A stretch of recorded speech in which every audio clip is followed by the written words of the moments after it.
Hi, we're here today with Keith Putt. He has an exhibition here at Gallery at 2nd from June 19th through August 2nd, 2014, with a reception on June 20th, 6 to 9 p.m. That'll be 3rd in the Berg for June. Hi, Keith. Good morning, Ted. Starting off our questions here, how would you describe your artwork? Well, although I've done some representational work, it probably amounts to no more than, say, 10% of what I do. I am primarily an abstract artist, and I'm drawn to abstraction because, for me at least, it enables me to deal with what I think is actually a part of what it means to be human, and that is to deal with intentionality and surprise. To be working on something with an idea in mind and then to have something unplanned occur. And that often happens on the canvas. You start off with a blank canvas, you put a color on or a texture, and then you have to begin to respond to it. And it looks differently than you really thought it was going to look. And I like that reciprocity of the canvas communicating to me and me back to the canvas. James Joyce coined the word chaosmos, this interplay between chaos and cosmos, or disorder and order, planned and the unprogrammed. And I think life is that way, and I think abstract art enables a way of expressing that. So ironically, although it's abstract, it's representational in that it tries to represent the kind of existence that we live. Yeah, it sounds as though there's just in terms of having that spontaneity, or the ability for spontaneity, Right. Provides a higher level of personal creativity. It provides for the creativity. It gives you the joy of surprise. Mm-hmm.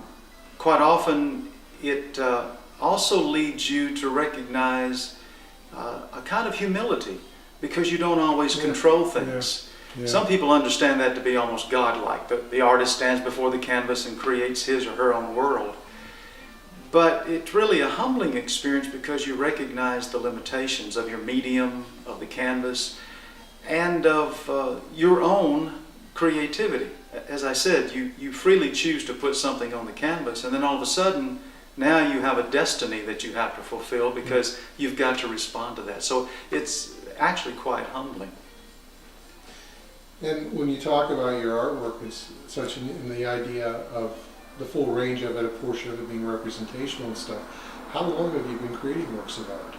Well, interestingly, after our conversation, I started painting when you started Gallery at 2nd. Oh. Back in 2010. So a little over 4 years. It began as something of a whim, something that I'd thought about doing for decades and never did. And I started it, and the whim turned into a passion. And so here we are 4 years later, and at least I think I've discovered a retirement hobby as I get older. And in terms of the journey that you've taken with the artwork and such, I mean, tied to that, just because you've brought that in as a new discovery, at least in terms of this stage of your life and such, what realm of fulfillment does it provide to you that maybe you haven't had for the years of your life? I mean, in terms of formalizing a presentation of your visual creativity. I've always been attracted to visual art. I've always loved art. And I've always gone to museums and looked at paintings, knowing that I probably could not do it, but I would love to try.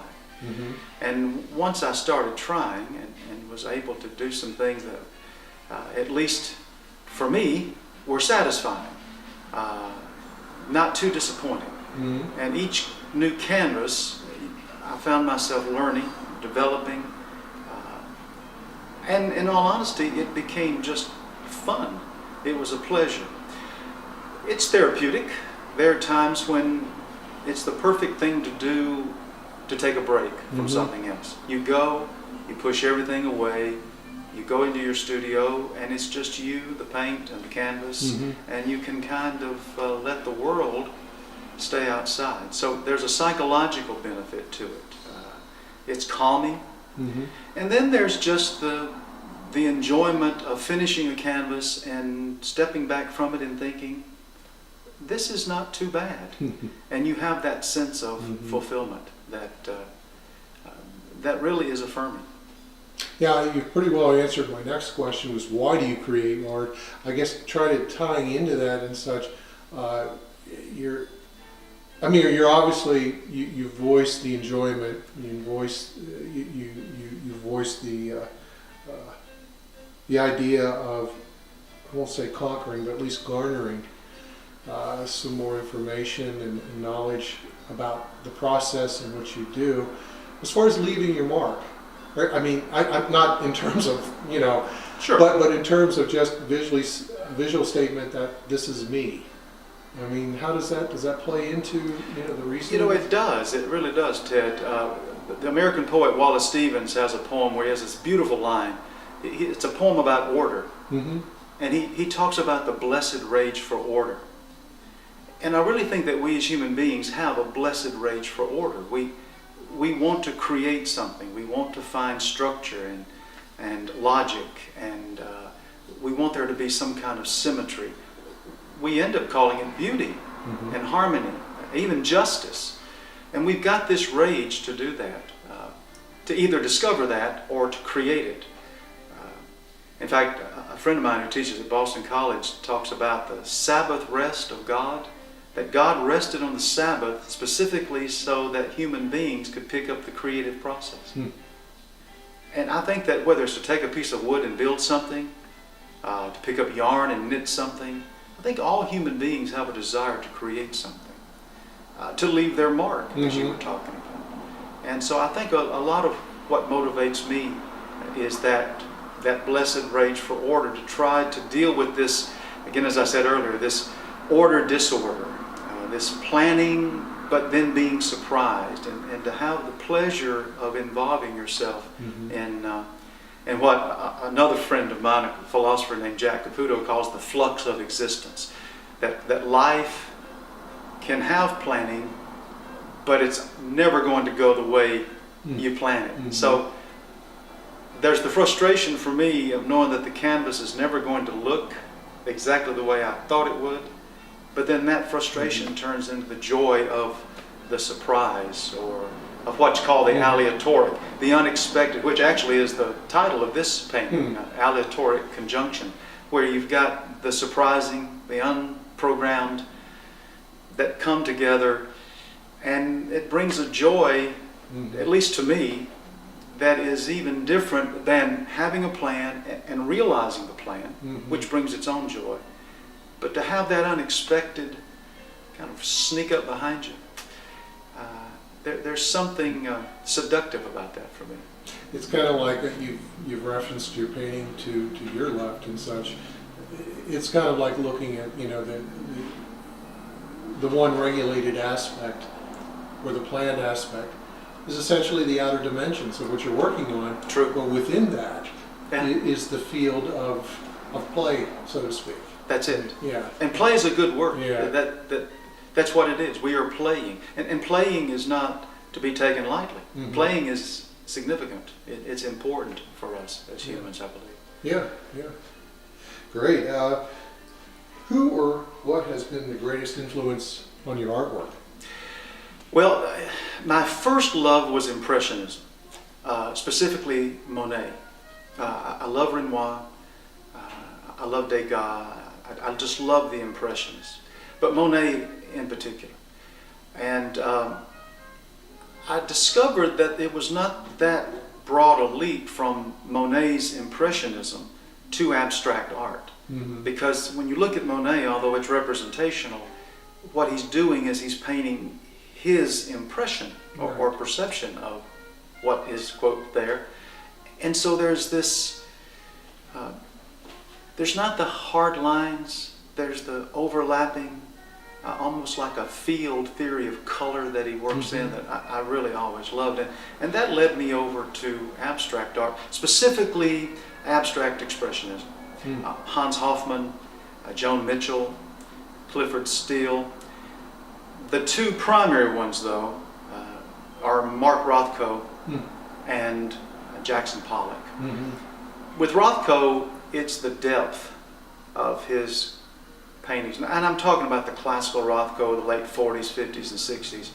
The rectangles, the the multi-layers of paint that have this depth and mystery to them. For Rothko, it's a religious issue for him, almost a kind of spiritual depth that you're trying to get lost into the painting, the nuances that you find when you go and stand before one of his canvases.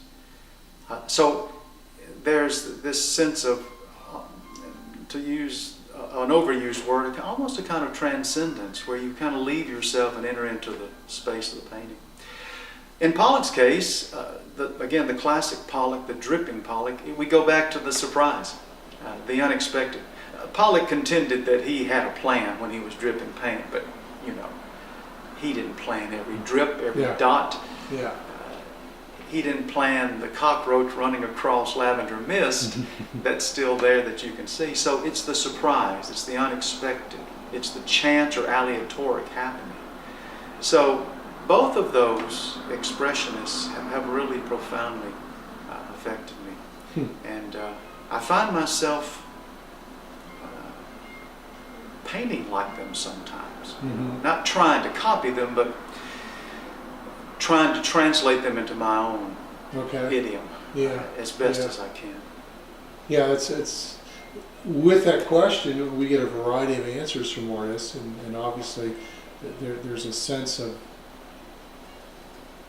in some, as you earlier referenced, of a representational influence. Right. And a lot of what you're saying is it's the influence of the process or the philosophical approach to painting, almost, that ends up being really if you're looking at the balancing aspect of that seems to be the strongest aspect of the influence with you. It's there, and that really centers in Mark Rothko, because Rothko's early works are representational, and so he moves into an abstract. And then Rothko himself wrote a number of texts about the philosophy of art, his own particular philosophical, intellectual, spiritual response to the medium and what he was trying to achieve. So you can see his work, and then you can read these texts where he's trying to explain in language what, of course, can't completely be explained, because if he could explain it in language, he wouldn't have to paint. Yeah. Right? Yeah. And so you put those two things together for me, and there's something about Rothko in particular that really attracts me. My son walked into the house one day, and I had like 6 Rothko books stacked up, and he said, "Dad, you like Rothko, don't you?" Yeah. And that says a lot too in terms of abstract work, as far as the multiple levels. That's right.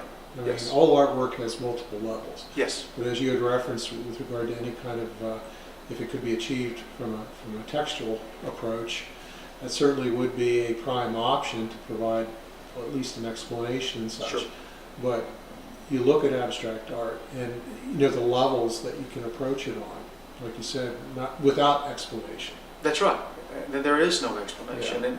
And the surprise element even goes into the viewer who sees something in the canvas that maybe the artist himself or herself never even intended and never even saw. That's the great thing about interpretation. It is. Yeah. It really is.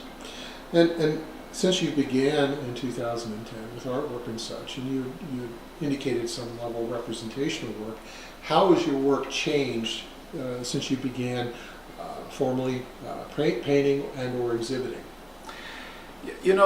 That's a good question, and it really gives me an opportunity to mention someone else, a contemporary artist who has been profoundly influential.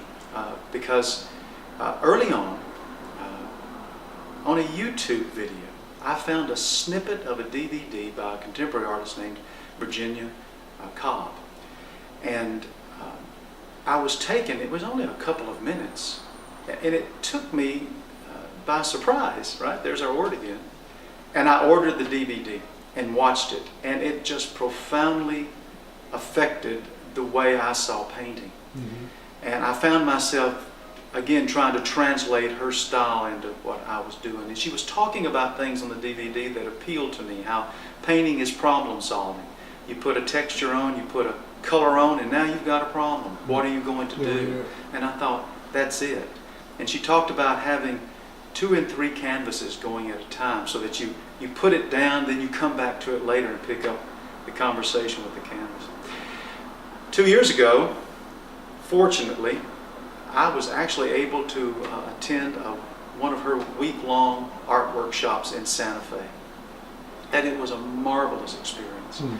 Every day painting, she's there, other artists are there, you're critiquing each other's work, and Virginia's just walking by, not micromanaging, she's just looking. If you have a problem, you asked her. She would give you her perspective. But she taught me so much in that week. In fact, one of the paintings in my exhibition here is entitled Trusting Virginia. And it's a painting where I'd gotten to a point and I didn't know what to do. And I'm just kind of standing there, and Virginia walks by and she says, "What's wrong, Keith?" And I said, "Well, I don't know where to go now." And she said, "Don't go anywhere. I think this is finished." And she taught me how to finish. She taught me how to stop, how to come to that point of saying, that's it. There's no reason to try anything else here. This one's finished. Get a new one. The process never ends, but the painting itself does. And so she taught me basically to have the courage to say, that's enough. So my art has changed because of her influence and trying to put into practice some of the perspectives that she has taught me. And I think I'm a better painter now because of that, and hope to continue to be a better painter because of her influence. Yeah, that's a great kind of cap to earlier part of your interview where we start off with the idea of accidents and spontaneity and such. Yes. And as you close out a piece and such, or consider closing out a piece, it's got to be foremost in your mind that you want to make sure to maintain that. I mean, obviously the word overworking a piece is used. Sure. But even regardless of just overworking, it's got to be top of mind is maintaining the freshness and the spontaneity that you so much wanted to achieve through your problem solving. So, and the irony of it is, you get to a point where you think, well, okay, I need to really work on this, as you say, to the point of overworking. And what you're doing is you're diminishing the spontaneity. You're completely working contrary to what's motivated you to begin with. You think yourself out of the pleasure of the surprise.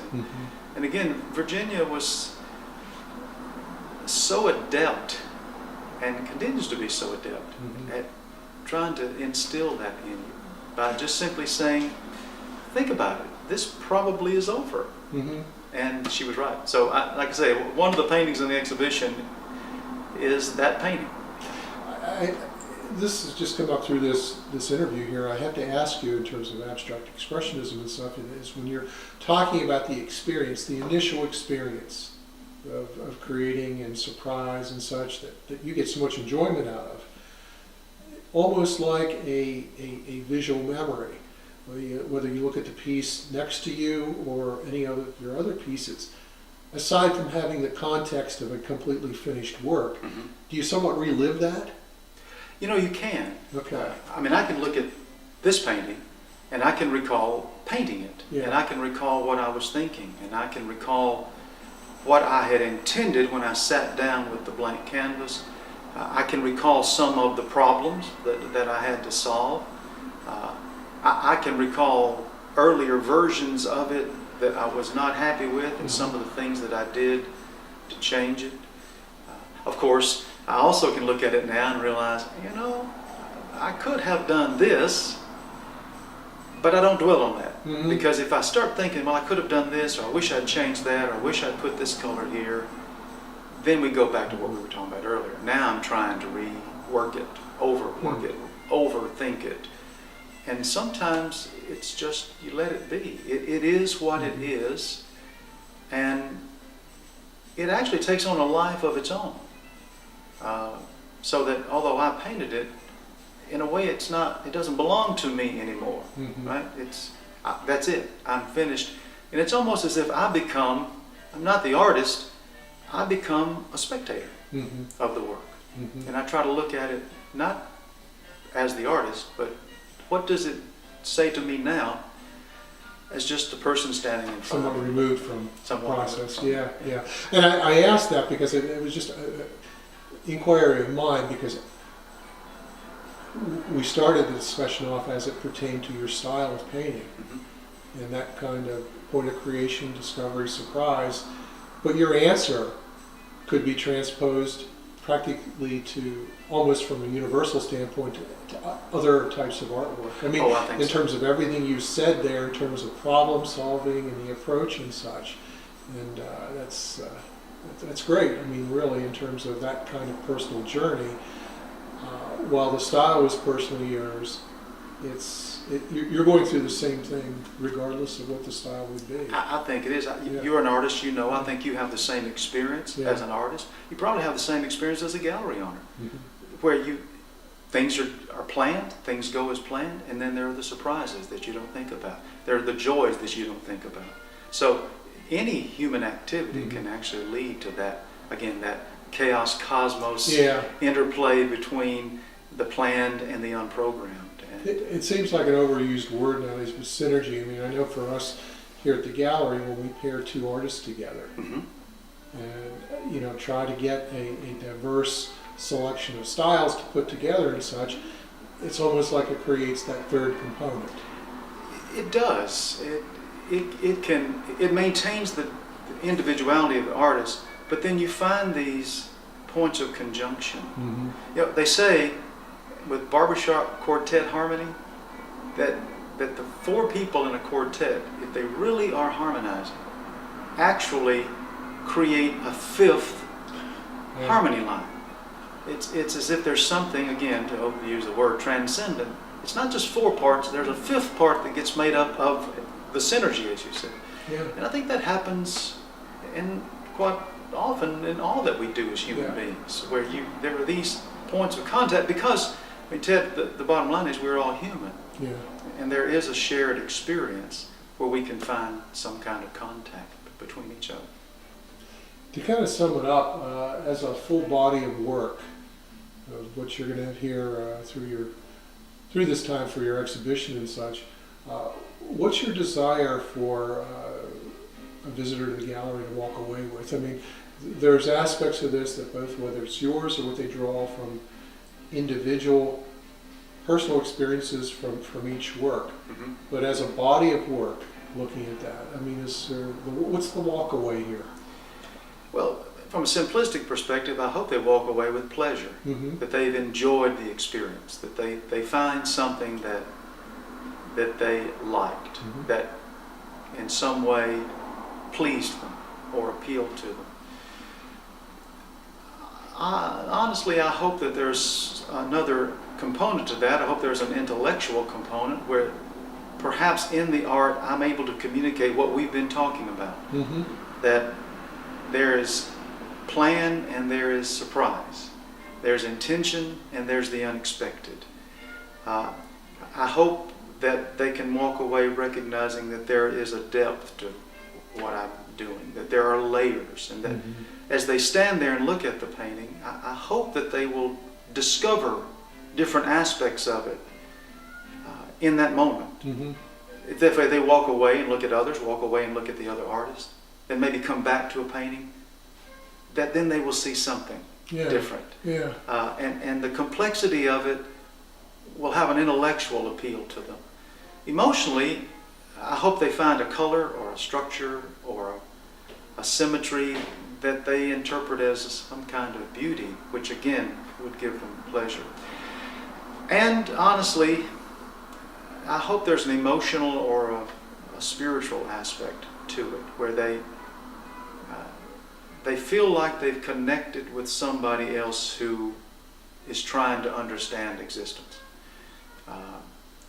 And that spiritual component could be a humanism where we just realize we're shared individuals on the earth.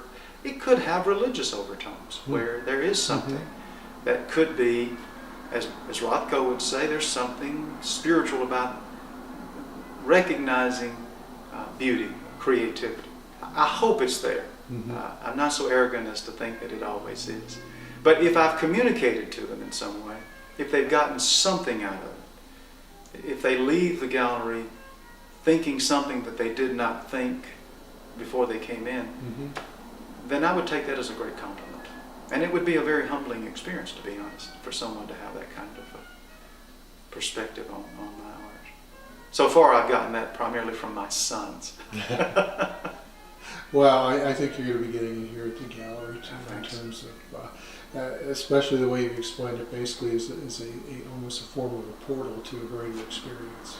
I hope so. Yeah. And that's a great way to express it, Ted. It is a portal to something else.